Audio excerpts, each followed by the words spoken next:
This reminded us of the trail within, and reminded us of where our focus belongs. Making sense of all that happened.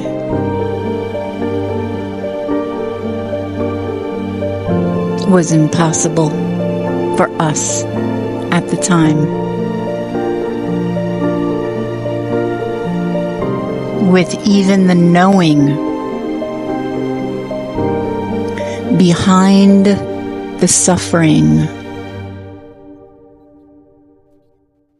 still